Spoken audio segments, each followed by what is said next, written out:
సృష్టి ఆరంభం నుండి ధర్మం అహంకారం మధ్య యుద్ధం సాగుతూనే ఉంది.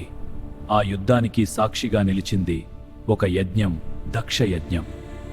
ఆయన శివుడు, విరక్తికి ప్రతిరూపం, శాంతి స్వరూపం. భస్మంలో అందం, నిశ్శబ్దంలో శక్తి, మౌనంలో మహిమ. ఆమె సతీ, శక్తి స్వరూపిణి, భక్తికి ప్రతిరూపం, శివుని హృదయం. ఇతనే దక్ష ప్రజాపతి. గర్వం అతని అలంకారం, అహంకారం అతని ఆయుధం. ఆ భస్మం పూసుకుని శ్మశానాల్లో తిరిగేవాడిని దేవతల మధ్య కీలుహొరబాధ్య కూర్చోబెడతారా? నేను దక్ష ప్రజాపతి. నా యజ్ఞానికి అతనికి అర్హత లేదు. నన్ను పిలవకపోయినా అది నా తండ్రి యజ్ఞ.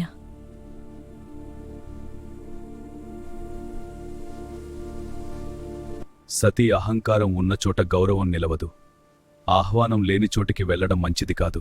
నేను కుమార్తెగా వెళ్తున్నాను స్వామి, భార్యగా కాదు. ప్రేమతో కూడిన హృదయం. ఆమె అడుగులు ధైర్యంగా ఉన్నాయి, కాని విధి ముందే ఎదురు చూస్తోంది. ఆహ్వానం లేని అడుగు అవమానానికి సాక్షిగా మారింది. సభ నిండా జనాలు ఉన్నా ఆమె ఒంటరిగా నిలిచింది. శివుడు జగత్తుకు ఆదిదేవుడు. భస్మం పూసుకున్న యోగి మాత్రం. ఈ శరీరం నీకు పుట్టింది కావచ్చు, కాని నా ఆత్మ శివునిదే. అహంకారం పుట్టించిన బంధంలో నేను ఇక ఉండలేను. సతీ, నీ ప్రాణం ఆగింది.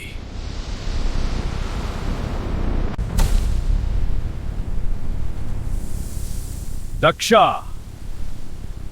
అహంకారానికి ఇప్పుడు ఫలితం తెలుస్తుంది.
వీరభద్ర, దక్షుడి యజ్ఞాన్ని భస్మం చెయ్యి.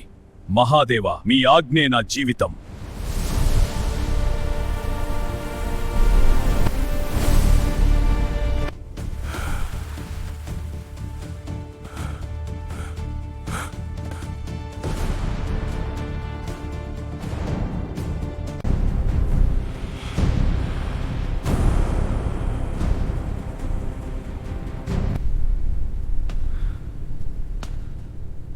ఎవరు నువ్వు?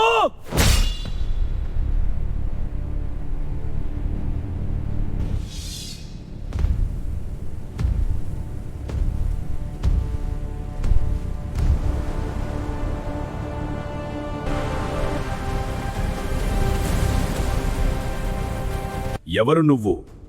ఈ యజ్ఞాన్ని భంగం చేసేయడాని.